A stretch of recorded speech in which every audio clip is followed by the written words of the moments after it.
Y vamos a ir a la Biblia. ¿Alguna vez usted habrá escuchado hablar de una reunión cuán gloriosa fue? Que fue un tiempo glorioso, que fue un tiempo hermoso, que fue que es un avivamiento. Y hoy quiero hablar acerca de algunas características verdaderas de un avivamiento. Si esas características usted la encuentra en esa reunión o en esta o en algún culto, se puede dar cuenta que es un avivamiento de Dios. Vaya conmigo a las Escrituras. En Nehemías capítulo 8, desde el versículo 1 al 12 voy a leer. Acá se encontraba el pueblo de Israel regresando del cautiverio de Babilonia y siendo una de las primeras reuniones que ellos tenían ya en esa casi destruida Jerusalén, casi comenzando a reordenar y a rearmar el templo y el culto a Dios. Imagina un pueblo que había estado lejos de la presencia del Señor mínimo 70 años, que estuvo en cautiverio. Y un buen tiempo antes también habían dejado al Señor, que fue la razón por la cual fueron llevados cautivos. Cuando ellos dejaron al Señor para seguir en sus propios ídolos o en sus propias cosas, allí fue cuando el Señor también permitió que los llevasen cautivos a Babilonia. Un versículo antes del 8 dice: venido el mes séptimo, los hijos de Israel estaban en sus ciudades, habían ya vuelto. Y el 8 dice, el versículo 8, versículo 1, y se juntó todo el pueblo como un solo hombre en la plaza que está delante de las puertas de las aguas. Y dijeron a Esdras el escriba que trajese el libro de la ley de Moisés, la cual Jehová había dado a Israel. Y el sacerdote Esdras trajo la ley delante de la congregación, así de hombres como de mujeres, y todos los que podían entender, el primer día del mes séptimo, y leyó el libro delante de la plaza que está delante de las puertas de las aguas, desde el alba hasta el mediodía. Esto es muy importante. En presencia de hombres y mujeres y todos los que podían entender. Y los oídos de todo el pueblo estaban atentos al libro de la ley. Y el escriba Esdras estaba sobre un púlpito de madera que había hecho para ello, y junto a él estaban Matatías, Sema, Ananías, Urías, Hilcías, Maasías y su hermano a su mano derecha, y a su mano izquierda Pedaías, Misaías, Malquías, Hasum, Hasbadana, Zacarías y Mesulam. Abrió pues Esdras el libro a ojos de todo el pueblo, porque estaba más alto que todo el pueblo, y cuando lo abrió todo el pueblo estuvo atento.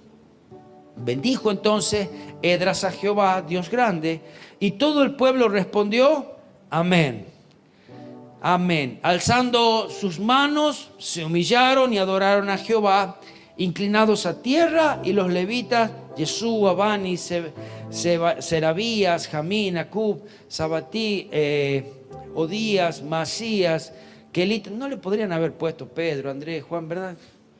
¿Cómo la complican? Hacían entender al pueblo la ley, y el pueblo estaba atento en su lugar. Y leían en el libro de la ley de Dios claramente, y ponían el sentido de modo que entendiesen la lectura. Y Nehemías, el gobernador, y el sacerdote Esdras, escriba, y los levitas que hacían entender al pueblo, dijeron a todo el pueblo: día santo es a Jehová nuestro Dios.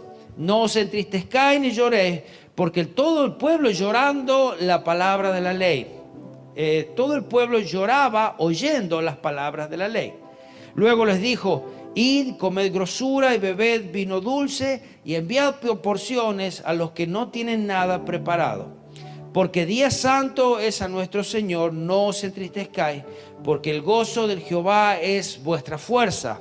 Los levitas pues hacían callar a todo el pueblo, diciendo: callad, porque es día santo, y no os entristezcáis. Y todo el pueblo se fue comer y a beber y a obsequiar porciones y a gozar de gran alegría porque habían entendido las palabras que les habían enseñado. Acá estaban Esdras y Nehemías, que eran contemporáneos. Nehemías era un gobernador, era el líder político que Dios había enviado, había vuelto desde allá, desde Babilonia, mientras que Esdras era el sacerdote y escriba y era el líder religioso. Anterior a esto había hecho Esdras había hecho un recuento de los levitas, de los sacerdotes, de aquellos que servían en el templo, y contaba él cómo cada uno ofrendaba, cómo el pueblo ofrendaba para que sea levantado nuevamente el templo, para ofrecer nuevamente sacrificio. Y allí ya había comenzado ese avivamiento, allí había comenzado ese sentir de amar al Señor, de que queremos su presencia, de que queremos más, de que queremos que se reavive la palabra del Señor. Entonces, Esdras salió 3 años antes que Nehemías de Babilonia y podría haber hecho quizás esta reunión, esta que hizo ahora, la podría haber hecho un tiempo antes, pero no, esperó a Nehemías, que era más emprendedor, que era aquel que guiaba, aquel líder político y era activo. Fue convocado todo el pueblo en esta asamblea solemne, en esta asamblea religiosa, donde dice que en el mes séptimo, el primer día de la semana, el primer día que justo caía el día sábado, no que era el primer día de la semana, era el día de la fiesta de las trompetas. Pero había algo que pasó allí y era muy importante. Dice que se levantó un altar, comenzaron a ofrecer sacrificios, se hicieron holocaustos allí en el templo, después del regreso de este exilio. Algo que se había perdido hace mucho tiempo, algo que aún añoraban estando allá cautivos en Babilonia. Los mismos de Babilonia le decían: canten esas canciones que ustedes cantaban. ¿Cómo vamos a cantar si estamos en angustia? ¿Cómo vamos a cantar si estamos aquí lejos de la presencia del Señor, lejos de nuestras casas, lejos del templo? Estaban lejos, y usted se habrá dado cuenta, si hay algo que se apaga en nuestras vidas, es el gozo. Se apaga el canto. No puedes levantar un canto a tu Señor cuando estás lejos de su presencia. Bueno, eso le estaba pasando al pueblo de Israel. Pero cuando volvieron, comenzaron a reedificar aquellas ruinas. El lugar de celebración no había sido en el templo, ni siquiera había sido en el atrio, había sido en esta plaza que estaba delante de las puertas de las aguas. Allí era un lugar espacioso donde cabía gran multitud de gente. Aunque era en una plaza, podemos ver que la presencia de Dios estaba en ese lugar y allí se manifestó. Tanta gente igual no iba a poder entrar al templo. Los sacrificios se ofrecían a las puertas del templo, pero las oraciones, las alabanzas, el mensaje fue llevado allí en la plaza. Allí fue la reunión y quisieron participar todo el pueblo en ese común acuerdo. Dice la Escritura que estaban como un solo hombre, nadie fue forzado a asistir. Y si nos vamos un poquito más adelante de esto, cuando estaban reunidos allí, unánimes, juntos, en el aposento alto, es cuando el Espíritu Santo descendió. ¿Sabe? Es allí en el acuerdo, en la unidad, es cuando Dios se mueve. Es cuando todo el pueblo busca y dice: queremos al Señor. Queremos levantar a Dios, queremos ponerlo en alto, hemos pecado, no sabemos qué hacer solos. Allí estaban hombres, mujeres, niños mayores de 12 años, dice lo que podían entender, y participaban de esta reunión. Y nos recuerda también el salmista, allí en el Salmo 133:1, mirad cuán bueno y delicioso es habitar los hermanos juntos y en armonía. Es allí donde desciende bendición, donde el Señor se mueve con su presencia. Primero, si cada una de estas cosas, tráigalo a su vida, tráigalo a sus reuniones, dominicales. ¿Cómo viene tu corazón? ¿Vienes en unión con tu hermano? ¿Vienes a buscar al Señor? ¿O vienes diciendo, no, yo me siento para el otro lado porque no lo puedo ni ver aquel? Yo me siento lo más lejos posible. En Hebreos, el autor de Hebreos nos manda en Hebreos 10:25, no dejemos de congregarnos como algunos tienen por costumbre, sino exhortando cada uno, exhortando tanto más cuando ves que aquel día se acerca. El director de esta asamblea, de este culto, era Esdras, el sacerdote y escriba. Entonces, allí estando en ese púlpito que habían armado, había un grupo de escribas para cada lado. No los voy a nombrar de vuelta, ¿no? No pretendan eso. Dice que la ley de Moisés la abrió a ojos de todo el pueblo. Hay algo que tenemos que aprender y debemos huir de aquellos lugares, de aquellas reuniones donde la palabra de Dios no es abierta, donde la palabra de Dios no es expuesta, donde la palabra de Dios no es explicada. Porque podemos hablar de una historia, podemos hablar de nosotros, podemos hablar de nuestros logros como, no sé, como pastores, como personas. Pero todo eso es sin importancia. Lo importante es cuando Dios, podemos usarlo quizás como un ejemplo alguna vez, pero lo importante es la palabra del Señor. Mira si vamos a perder el tiempo en hablar de nosotros, cuando a veces tan poquitos tiempo tenemos, y hablemos del Señor. Y eso es lo que produce cambio, eso es lo que aviva nuestras vidas. No va a avivar tu vida mis palabras, sino las palabras del Señor. Esas que entran, esas que comienzan a mover algo adentro, esas que nos hacen enfurecer, entristecer, llorar, alegrarnos. Es esa palabra que nos confronta, es esa palabra la que nos muestra lo que hay dentro nuestro. Amén.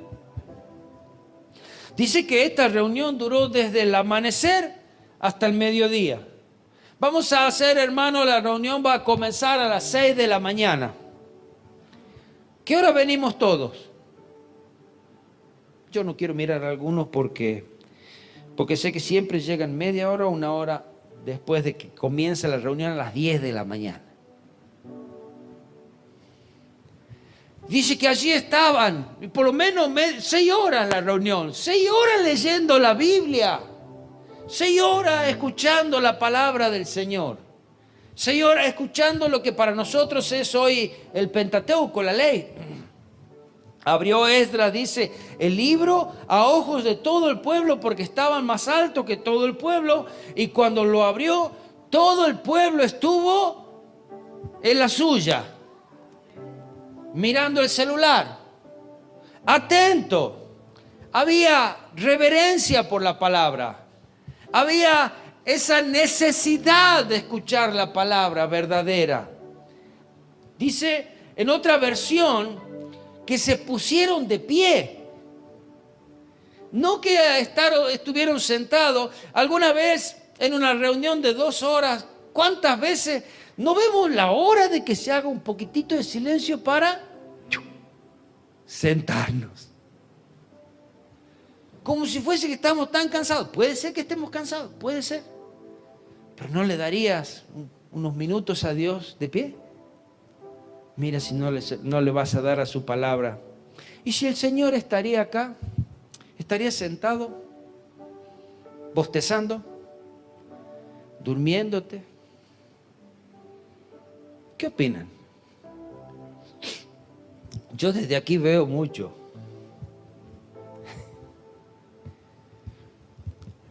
No estaban ni distraídos, ni masticando chicle, ni con el celular, ni riéndose por nada, ni durmiéndose, ni saliendo a cada rato como si fuese que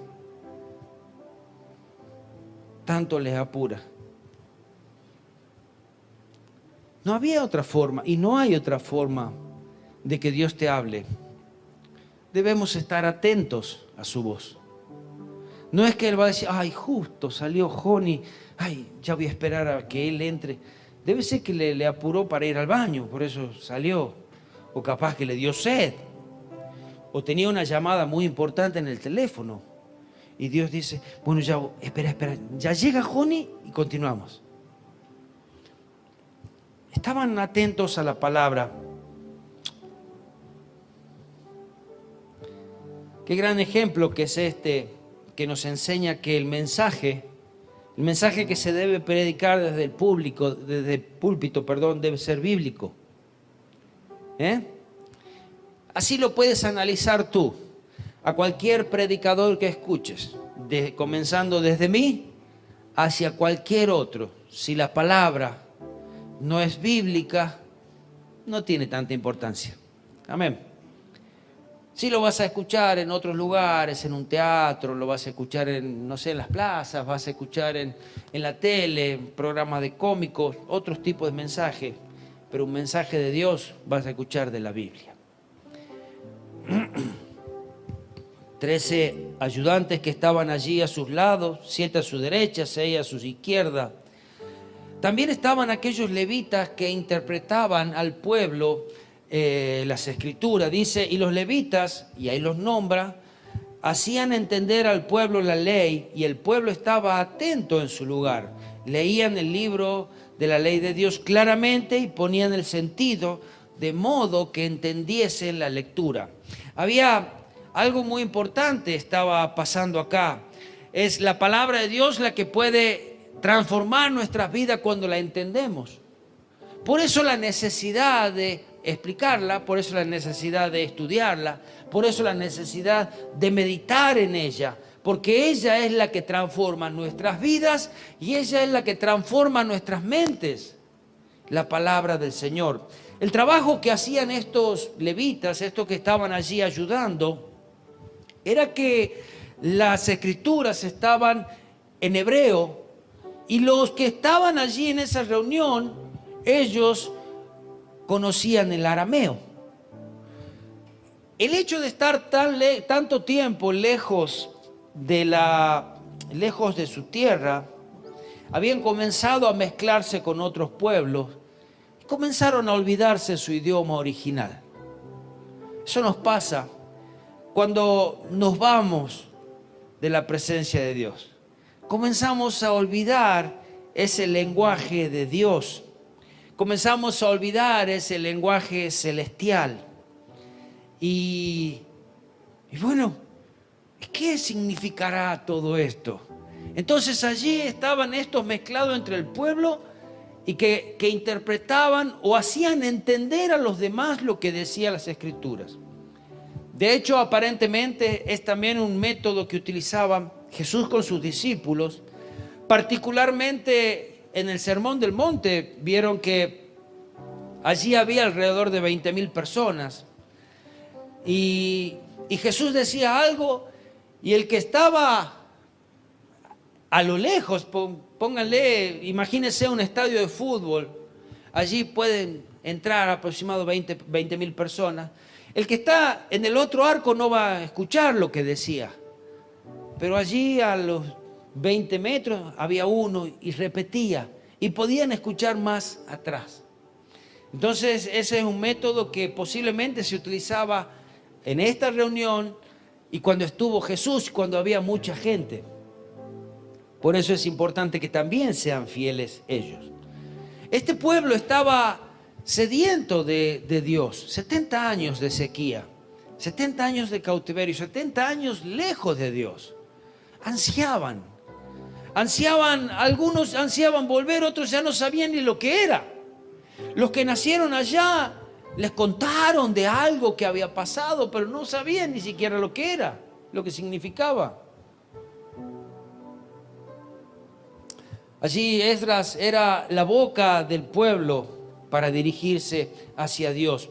Y ahora el pueblo se unió en todas estas alabanzas. Y cuando Esdras era ese intermediario entre Dios y el pueblo, entre el pueblo y Dios. Porque dice, y bendijo entonces Esdras a Jehová Dios grande, y todo el pueblo respondió, amén, amén, alzando las manos, se humillaron y adoraron a Jehová, inclinándose a tierra. ¿Qué significa esto? Que cuando, por ejemplo, hay algo que a veces lo usamos y a veces dejamos de usarlo. Es la importancia de orar en voz alta, y cuando alguien está orando también prestar atención, y usted está apoyando esa oración como diciendo amén, que así sea. Señor, eso lo quiero yo estoy apoyando esa oración. Y eso estaba haciendo Esdras en este momento. Y dice que él bendijo al Señor y todo el pueblo dijo amén, amén. Alzaban sus manos y se humillaban y adoraban al Señor. Esa es la importancia de afirmar una palabra, de afirmar la palabra de Dios, esa palabra que se debe pronunciar, esa palabra que se debe repetir, que es la palabra de Dios. Dice que la verdadera adoración no sale de la boca. La verdadera adoración no es una canción lenta. La verdadera adoración no es que yo digo, bueno, ahora vamos a adorar.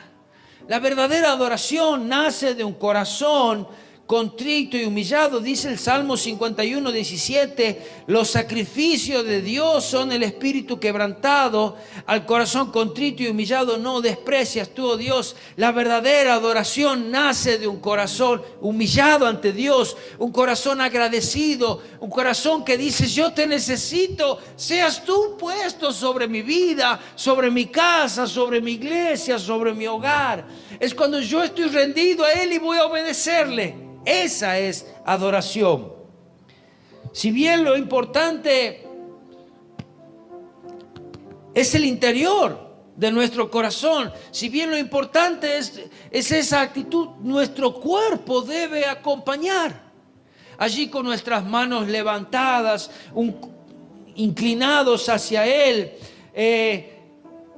Y cuando nos rendimos a Él, no podemos decir, Señor, yo me rindo a ti. No sé cómo podemos hacer. Señor, me rindo. Vamos con las manos hacia atrás, estoy rendido ante ti. Levantamos nuestras manos y decimos, Señor, yo me rindo. Aquí estoy. Como un bebé cuando necesita que su padre o alguien superior lo abrace, lo levante. Levanta sus brazos. Ellos nos enseñan mucho. Nosotros debemos levantar nuestras manos y decir, yo me rindo. Yo te adoro, yo te alabo, porque es para ti, porque te lo doy a ti. Cuando tú le quieres dar algo a Dios, no lo tiras al suelo, lo tiras para arriba, ¿verdad? Y allí son tus manos. Es toda una actitud física rendida ante a Él.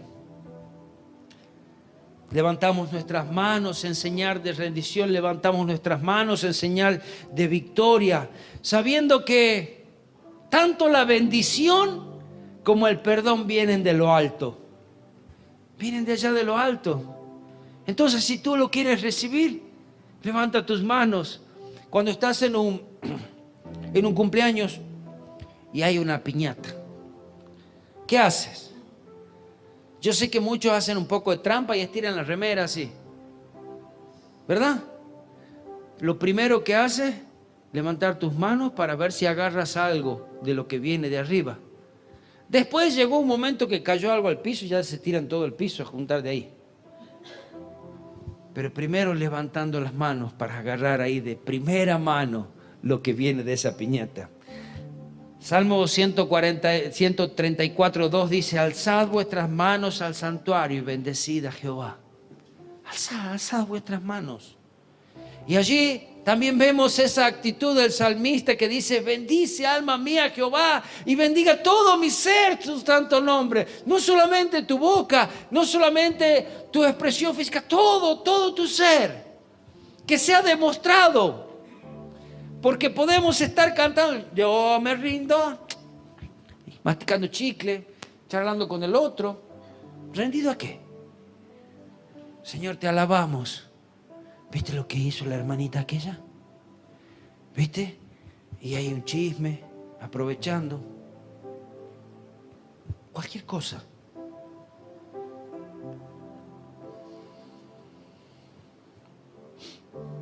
Nehemías y el gobernador y los sacerdotes, Esdras, escriba, y los levitas que hacían entender al pueblo, dijeron a todo el pueblo: día santo es a Jehová nuestro Dios. No os entristezcáis ni lloréis, porque todo el pueblo lloraba oyendo la palabra de Dios. ¿Sabe? La palabra de Dios lo que hace es confrontarnos con el pecado. La palabra de Dios nos muestra lo que hay. Y eso era lo que estaban entendiendo este pueblo de Israel. Estaban entendiendo cuánto habían desobedecido a Dios, cuán lejos estaban. Sus corazones estaban apretujados, estaban dolidos, estaban quebrantados. Estaban llorando cuando escuchaban la palabra de Dios. La palabra de Dios estaba penetrando en sus corazones. Había una convicción: hemos dejado a Dios, hemos fallado a Dios, lejos estamos de su presencia. Habían ofendido a Dios, contristado sus corazones y estaban siendo confrontados. Mire, hoy en día en muchas iglesias no quieren hablar de la palabra de Dios. No quieren hablar acerca de lo que el Señor nos manda. ¿Por qué? Porque no quieren confrontar a la gente con la palabra de Dios. No quieren que se ofendan. No vaya a ser que se vayan.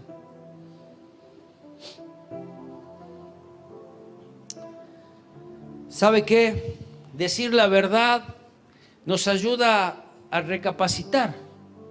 Nos ayuda a igualarnos a ese camino fiel, a ese camino recto. Arrepentirnos, volver al camino correcto. De otro modo, si yo no te digo cuál es el camino correcto, vas a estar siempre equivocado. Y yo también. Ahora, después de todo ese llanto, esa tristeza, los sacerdotes dicen que lo invitaban a alegrarse. Alégrense, hoy es un día hermoso. El dolor del pecado puede pasar, sí, está bien. Ahora arrepiéntete, vuélvete al Señor y gózate en su presencia. Eso es lo que hace el Señor, transforma nuestras vidas. No es que el Señor te va a decir: sí, por haber pecado, ahora tenés que estar arrepentido, llorando durante 26 días hasta que yo te devuelva el gozo. Es cuando nosotros entendemos que la gracia y la misericordia de Dios nos ha abrazado, nos ha perdonado. Señor, perdóname. ¿Cuánto tiempo le vas a pedir perdón? Te alcanza con una sola vez que lo hayas hecho de todo corazón. ¿Y después qué viene? El gozo. Gózate en el Señor. Porque antes no podías ser perdonado porque no eras digno de estar delante de la presencia del Señor. No eras digno de que Él te perdone, y Él te ha perdonado. Gózate, agradécele. Y eso era lo que estaba diciéndole los sacerdotes al pueblo. Dice en Lucas capítulo 15, versículo 7, os digo que así habrá más gozo en el cielo por un pecador que se arrepiente que por 99 justos que no necesitan arrepentimiento. Amén. En lugar de llorar, debían alegrarse, comer, beber, tener comunión. El gozo estaba con ellos, el gozo lo iba acompañado de caridad, de beneficios, de ofrecerse, de compartir. Eso es lo que hacían también los primeros cristianos en los primeros tiempos. Compartían todas las cosas, compartían las mesas, ayudaban. Había un fruto, algo salía de sus vidas, necesitaban dar de lo que habían recibido. No solamente material, sino que dar ese amor que habían recibido, porque no lo merecían y Dios los amó. Ahora tenían que amar al otro. Yo tengo un Dios que me amó a mí y te puede amar a ti también. Sí, pero yo soy re pecador, ¿no sabés de pecador que soy? Sí, Dios te puede perdonar igual, si te arrepientes. Hay algo que también nos hemos equivocado en la iglesia, de creer que Dios nos acepta tal cual somos. Sí, pero Dios te acepta tal cual sos, pero Él no porque así quiere que permanezcas, sino porque te quiere cambiar. Te va a recibir cuán pecador hayas venido, tiene que arrepentirte y desde ahí en más comienza un cambio. Él no te quiere que permanezcas en el pecado, eso no permite Él. El avivamiento demuestra cambios en nuestras vidas, son reflejados todo lo que somos. ¿Sabe?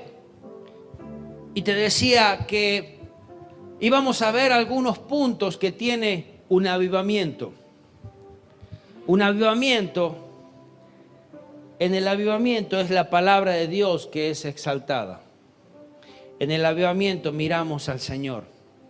El avivamiento nos confronta con la palabra, nos lleva a arrepentirnos y gozo viene de parte del Señor por haber sido perdonado. El avivamiento no te puedes quedar ahí, no te imaginas de lindo que es y yo me quedo con... No me hables porque es tan hermoso lo que estoy viviendo. Se comparte. Inevitablemente se tiene que compartir. Es ese gozo, esa alegría, esa bendición que Dios te ha dado. Eso es avivamiento. Avivamiento no es música fuerte.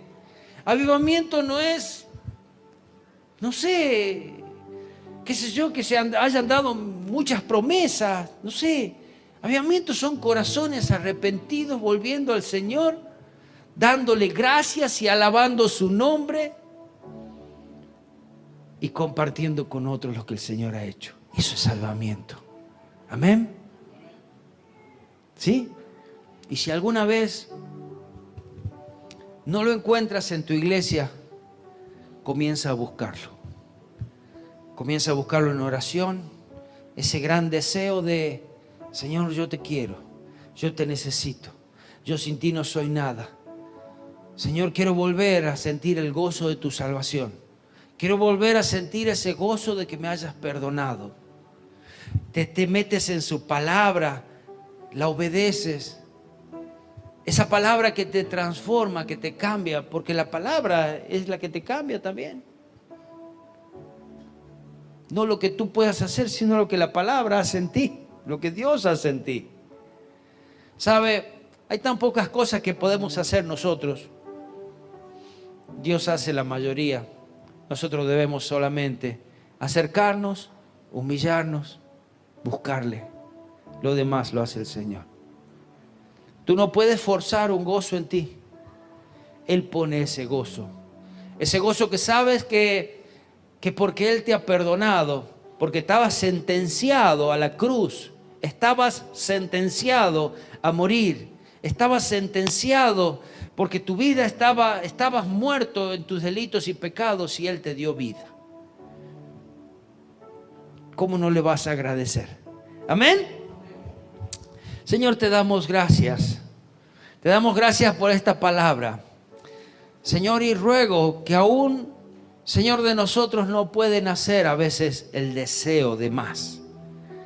Señor, yo te ruego que pongas en nosotros ese deseo de buscarte, ese deseo de alabarte, ese deseo de rendirnos cada día, ese deseo de meternos y de indagar y buscar cada día más en tu palabra, ese deseo de obedecer, Señor, y eso aún lo haces tú. Señor, renueva nuestras vidas, vuelve el gozo de tu salvación. Vuelve el gozo, ese gozo que te vamos a alabar y bendecir. Ese gozo que vamos a compartir con alegría de lo que tú eres, de lo que tú haces, de lo que tú nos das, Señor. Señor, te alabamos, te bendecimos. Llena nuestras vidas, Señor. Llena aún con esa pasión, llena aún con ese vacío que tú sabes crear, Señor, para que te busquemos, para que nos humillemos, Señor, y que no pasen tantos años como este pueblo pasó, tantos años lejos de tu presencia, Señor, sino que apenas veamos que hay algo en nosotros que no está bien, podamos volver a ti, Señor, podamos mirarte, podamos volver el rostro hacia ti, Señor, y gracias por tu misericordia, gracias porque tu mano se extiende hacia cada vida, hacia tu pueblo, hacia tus hijos. Señor Jesús, ayúdanos en tu precioso nombre. Amén, amén y amén.